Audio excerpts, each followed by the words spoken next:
Hey everyone! Drop a comment to let us know where you're watching from today, because you're about to witness a story that proves sometimes the greatest displays of strength happen not in the gym, but in how we handle life's unexpected challenges. The first-class lounge at Vienna International Airport hummed with the quiet energy of wealth and privilege. Among the well-heeled travelers, Maxwell Richardson stood out in his custom-tailored Armani suit, Rolex gleaming as he made yet another impatient call to his office. As the founder of a successful hedge fund, he was used to commanding attention wherever he went. What Maxwell failed to notice was the casually dressed man in the corner, wearing a simple black t-shirt and jeans, reading through environmental policy documents with focused intensity. Arnold Schwarzenegger had chosen the least conspicuous spot in the lounge, more interested in preparing for his upcoming climate change conference than participating in the usual first-class pageantry. Flight attendant Isabella Cruz had recognized Arnold immediately when he entered, but maintained professional discretion. In her 12 years of working first-class cabins, she'd learned that true greatness rarely announced itself. The gate agent, Sebastian Mills, was managing the priority boarding process when his supervisor, Amara Johnson, quietly informed him about their high-profile passenger. Both maintained practiced neutrality, though their eyes occasionally drifted to the corner where the former governor sat working. Natalie Zhang, a prominent surgeon seated near Arnold, noticed how he politely declined preferential treatment when another attendant, Marcus Reed, offered to board him first. "I'll wait. With everyone else," she heard him say in that unmistakable accent, never looking up from his documents. Across the lounge, venture capitalist Dominic Fraser watched the scene with interest. He'd grown up watching Terminator movies, but what caught his attention now was the contrast between Arnold's quiet focus and Maxwell Richardson's obvious need for validation. Security specialist Ethan Brooks maintained a careful watch over the situation. 20 years of handling VIP protection had taught him that the biggest threats often came from unexpected directions, particularly in exclusive spaces like first-class lounges. As boarding began, Captain Charlotte Winters reviewed the passenger manifest with her co-pilot, Julian Parker. They exchanged subtle glances at one particular name, both understanding this flight might require special attention. The first-class cabin crew, led by head attendant Diana Patel, prepared for what they sensed would be an interesting journey. Years of experience had taught them to read the subtle dynamics of their exclusive cabin. Maxwell Richardson boarded first, making sure everyone noticed his presence. His personal assistant, Sophia Rivers, followed quietly behind, already anticipating potential issues based on her boss's particularly difficult mood. Travel writer Ryan Torres, seated in the second row, noticed the stark contrast between Richardson's grand entrance and Arnold's quiet boarding. Having interviewed countless celebrities, he recognized that true power rarely needed to advertise itself. Among the other passengers, retired military officer Colonel James Mitchell immediately recognized Schwarzenegger, remembering how the actor had visited troops overseas countless times without fanfare. The authenticity of those experiences made the current scene even more interesting to watch. Flight attendant Isabella Cruz observed how Arnold helped an elderly passenger, Victoria Summers, store her carry-on without drawing attention to himself. The simple act of kindness spoke volumes about his character.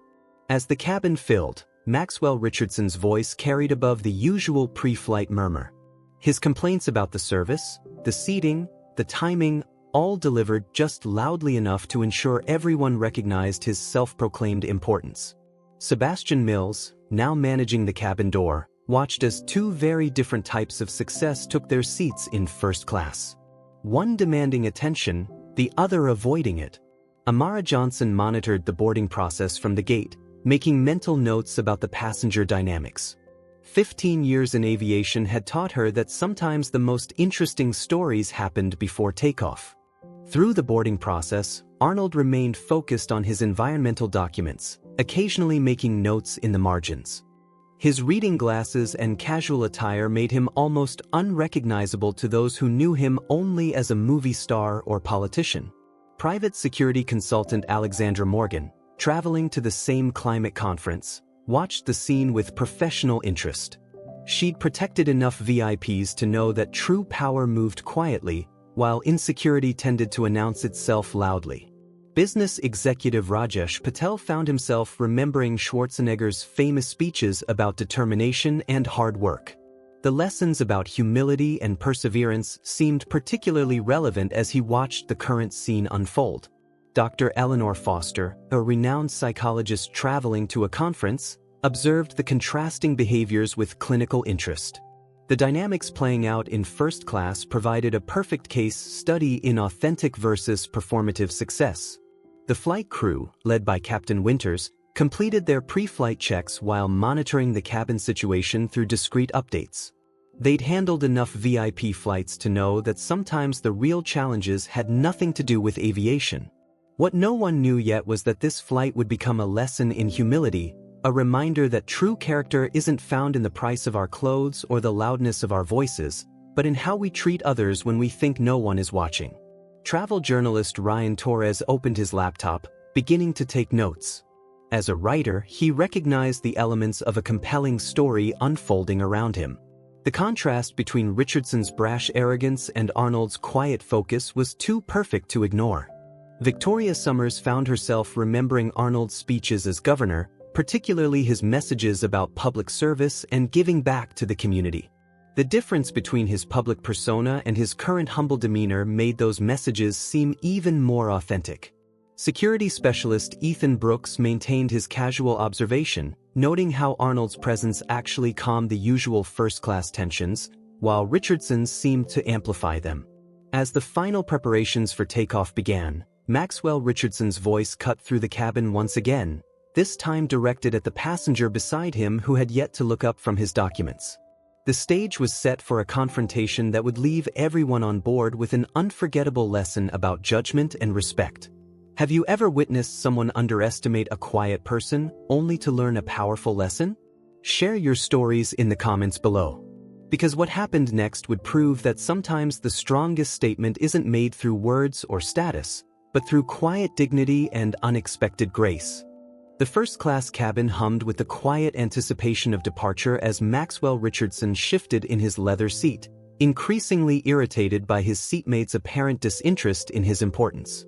Arnold Schwarzenegger continued reading his environmental policy documents, his focus unbroken by the increasingly agitated movements beside him. Some people clearly got lucky with an upgrade, Richardson said loudly enough for the surrounding passengers to hear, his voice carrying the practiced condescension of someone used to having his superiority acknowledged. His Rolex caught the cabin lights as he gestured dismissively toward Arnold's casual attire. Isabella Cruz, preparing the pre-flight service, tensed slightly at the comment. In her years of experience, she had learned that the truly wealthy rarely felt the need to announce their status. She caught Diana Patel's eye, and the head attendant gave her a subtle nod. They would watch the situation carefully. Ryan Torres closed his laptop, his journalist's instincts telling him this scene deserved his full attention. The contrast between Richardson's desperate need for acknowledgement and Arnold's quiet focus was something he knew would make an exceptional story. You know, Richardson continued, his voice growing louder when his first comment failed to provoke a response, first class used to mean something. Now they let anyone in who can scrape together enough miles. He adjusted his Armani tie, making sure the designer label was visible. Dominic Fraser, seated across the aisle, found himself remembering every Terminator movie he'd ever watched, particularly the scenes where Arnold's characters maintained unwavering focus in the face of provocation. The parallel to the current situation wasn't lost on him. Arnold turned another page in his documents, his movements deliberate and calm. The only indication that he'd heard Richardson's comments was a slight smile, the same smile that had faced down countless challenges in bodybuilding competitions, Hollywood, and politics. Sophia Rivers, Richardson's assistant, sank lower in her seat, mortified by her boss's behavior but powerless to stop it. She'd seen this pattern before, his need to establish dominance in any situation, especially when he felt ignored. Alexandra Morgan observed the scene with professional interest. As a security consultant, she'd protected enough VIPs to recognize the difference between genuine confidence and insecure posturing. Richardson's behavior was a textbook case of the latter. I mean, look at him, Richardson said to no one in particular, though his voice carried through the cabin. Probably won some contest or something. that shirt's barely designer, if at all." He laughed, expecting support from his fellow first-class passengers that didn't come. Colonel James Mitchell watched with military precision, recognizing in Arnold's composure the same quiet strength he'd seen in true leaders, the ones who knew they had nothing to prove to anyone. Sebastian Mills, still managing the boarding process, overheard Richardson's comments and shared a knowing look with Amara Johnson. They'd seen this type before, successful enough to afford first class, but not successful enough to be comfortable there. "You know what the problem with airlines is today?" Richardson continued, his voice growing more insistent as his target continued to ignore him. "They've forgotten the meaning of exclusivity. When I started flying first class, it meant something. Now look at the quality they let in." Captain Charlotte Winter's voice came over the intercom, announcing final preparations for takeoff. The pilot's professional tone carried a subtle edge, as if she too had sensed the tension building in first class. Dr. Eleanor Foster analyzed the situation with clinical interest, noting how Richardson's behavior displayed classic signs of narcissistic insecurity, the need for constant validation, the aggressive response to being ignored, the compulsive need to establish dominance. Victoria Summers, the elderly passenger Arnold had helped earlier, watched the scene unfold with knowing eyes. She'd seen enough of life to recognize when someone's need to feel important was about to collide with genuine greatness. "I suppose I shouldn't complain," Richardson said, his voice dripping with sarcasm. "It must be exciting for people like him to see how the other half lives. Though I doubt he'll know what to do with the wine list when it comes." He smirked, still trying to provoke a reaction. Isabella Cruz approached with the pre-flight drink service, her professionalism masking her growing displeasure with Richardson's behavior. She'd served enough celebrities to know that Arnold's quiet demeanor was the mark of someone truly comfortable with their success. "I'll have the Dom Perignon," Richardson announced before she could offer the choices. "I doubt my seatmate here knows what that is, but those of us who belong in first class appreciate the finer things." His voice carried the desperate edge of someone trying too hard to prove their worth. Diana Patel supervised the service, positioning herself to intervene if necessary. In her years as head attendant, she'd learned that the difference between real class and its imitation was most visible in how people treated those they thought couldn't help or hurt them. Rajesh Patel observed how Arnold's continued focus on his environmental documents seemed to aggravate Richardson more than any response could have. It was a masterclass in the power of silence, in letting someone's own behavior reveal their character. Julian Parker, the co-pilot, received updates about the cabin situation through discreet communications from the crew. He'd flown enough VIP flights to know that sometimes the best way to handle these situations was to let them play out naturally. "You see," Richardson continued, now addressing the entire cabin, "this is what happens when standards slip. When we start letting just anyone think they belong here." His voice had taken on the slightly too loud quality of someone who'd had a few drinks before boarding. Marcus Reed, moving efficiently through the cabin, noticed how other passengers had begun filming discreetly with their phones.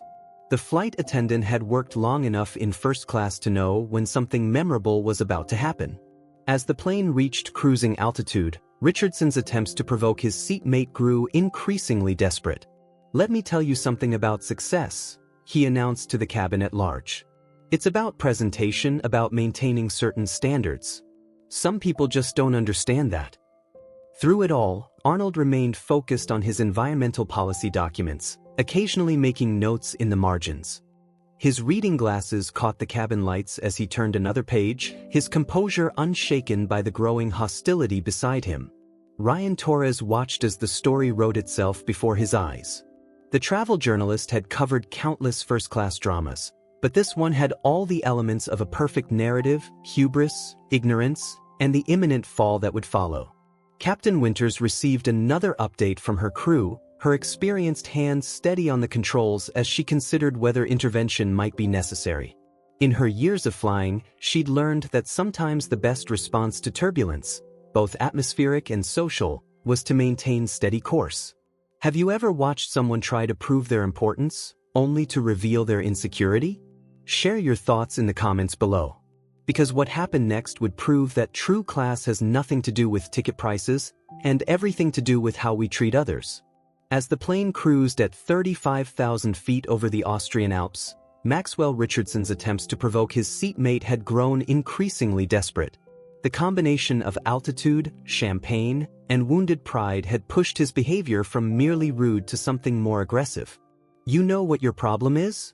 Richardson turned fully toward Arnold, his voice carrying that dangerous edge of someone about to cross a line.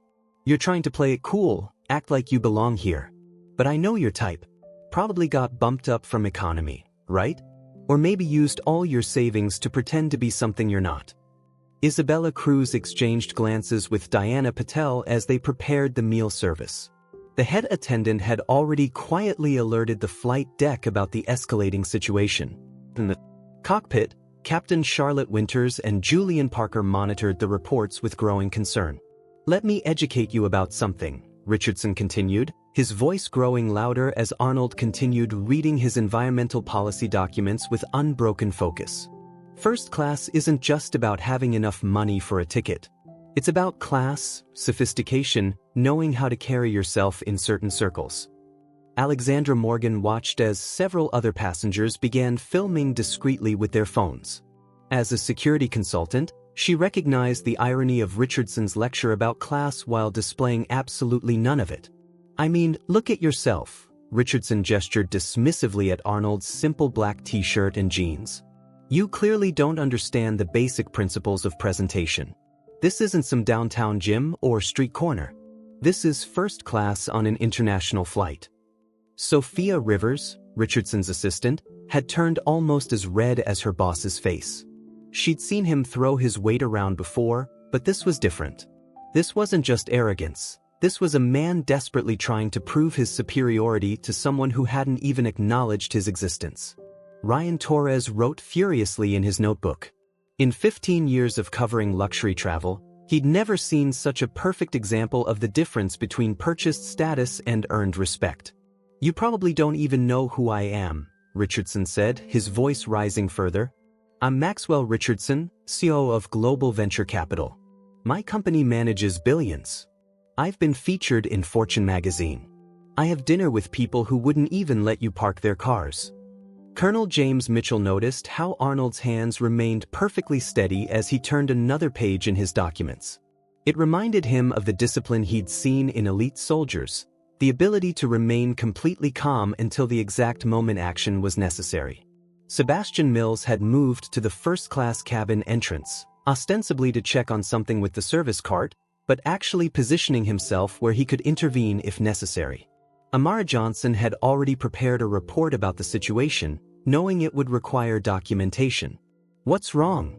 Richardson sneered, his champagne sloshing slightly as he gestured. "Not man enough to respond? Or maybe you just don't have the vocabulary for this level of conversation. Some people just aren't meant for the front of the plane." Dr. Eleanor Foster observed the scene with professional interest, noting how Richardson's behavior displayed classic signs of threatened ego, the increasing volume, the personal attacks, the desperate need to establish dominance over someone who wouldn't acknowledge his perceived superiority.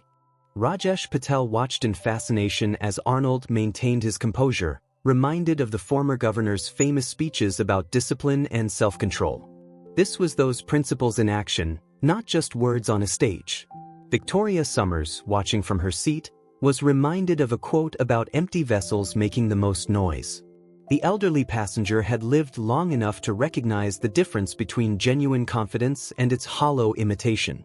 Arnold finally looked up from his documents, but not at Richardson. Instead, he caught Isabella Cruz's eye and gave her a slight, apologetic smile, as if he were somehow responsible for the disruption his silence had provoked. "Oh, now you notice someone?" Richardson latched onto this interaction. "Finally found someone more your speed? Though I'm sure even the flight attendants here have better things to do than humor economy class wannabes." Diana Patel had heard enough. The head attendant stepped forward, prepared to intervene, but before she could speak, a voice from across the aisle cut through the tension. "Mr. Schwarzenegger," Dominic Fraser said clearly, holding up his phone, "I hope you don't mind, but my son is a huge fan of your environmental work as governor. Would you mind if I took a quick photo? Your policies on renewable energy inspired him to study environmental science." The cabin fell silent.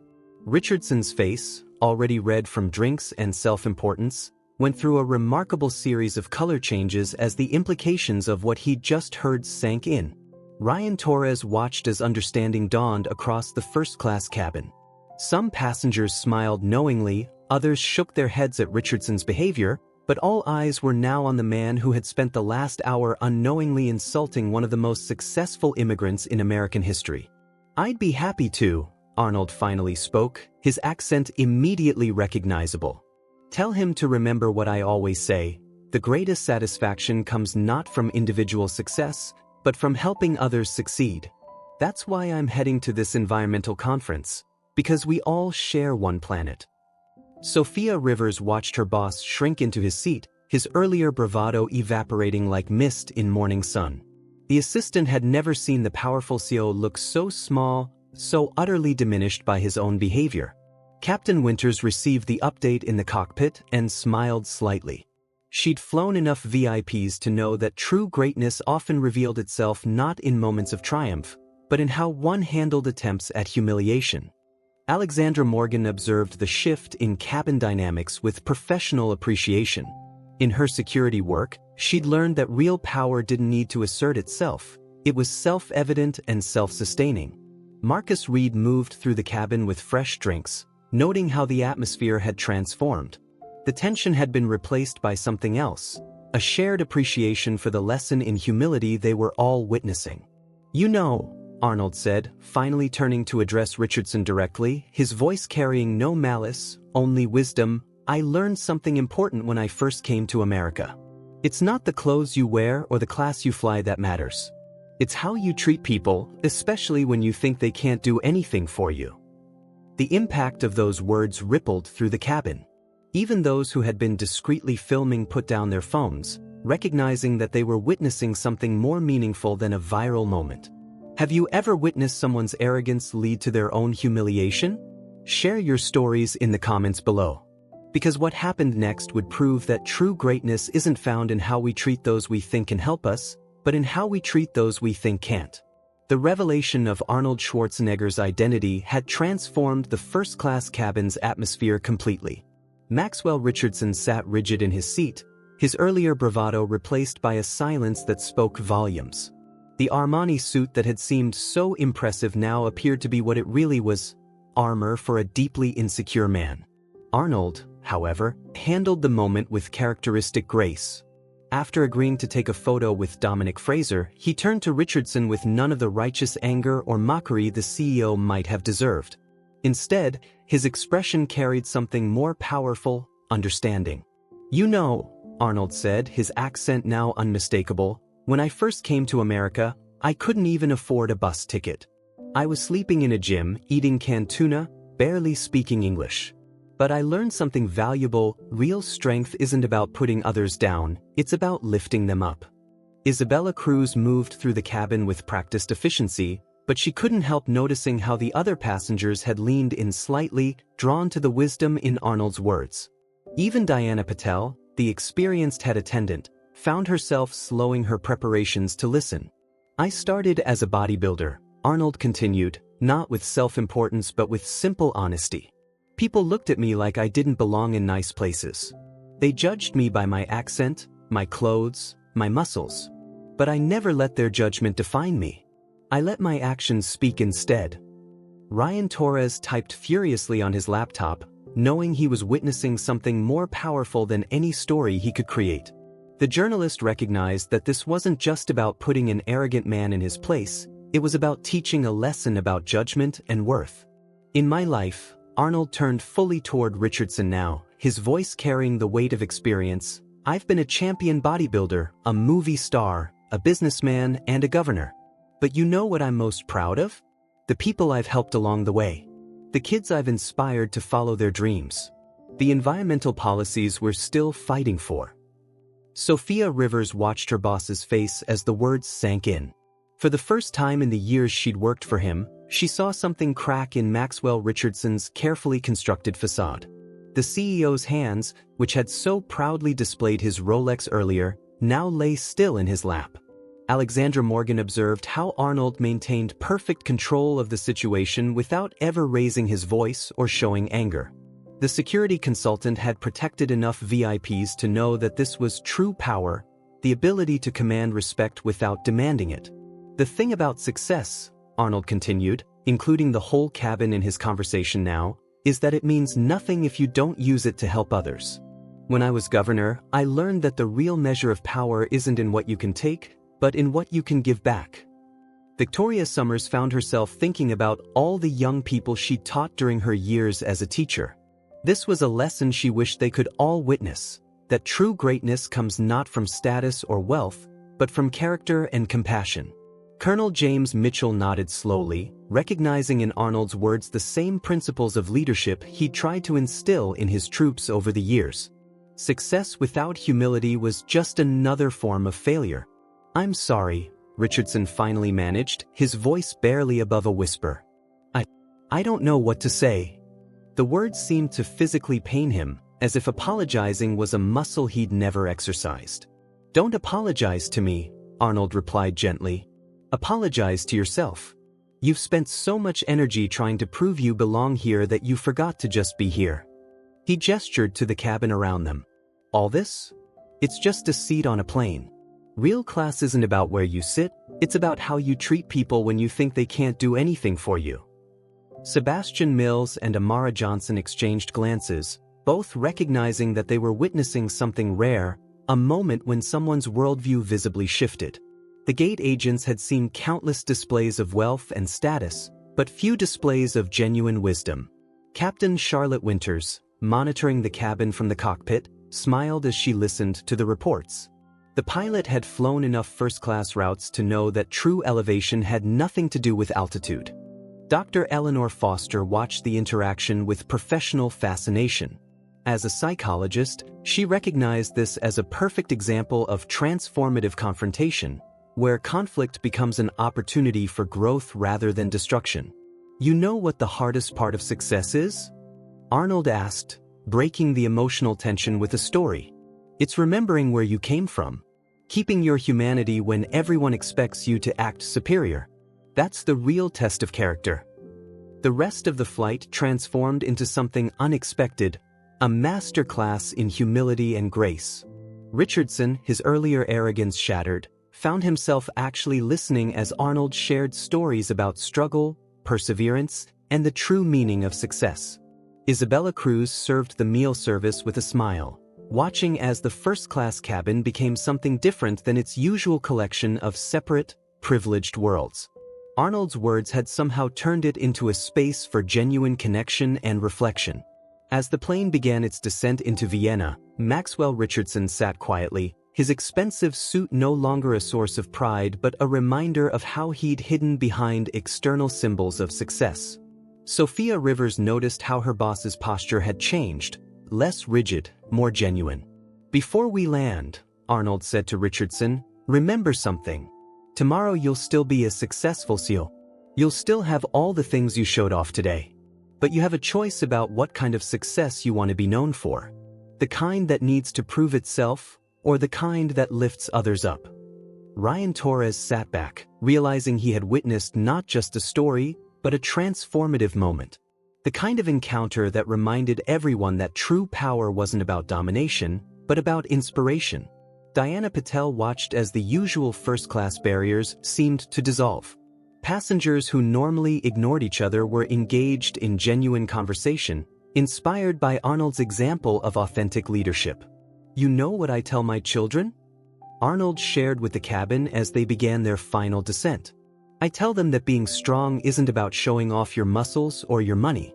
It's about having the strength to be kind when others are cruel, to stay humble when others boast, to lift others up when you could push them down."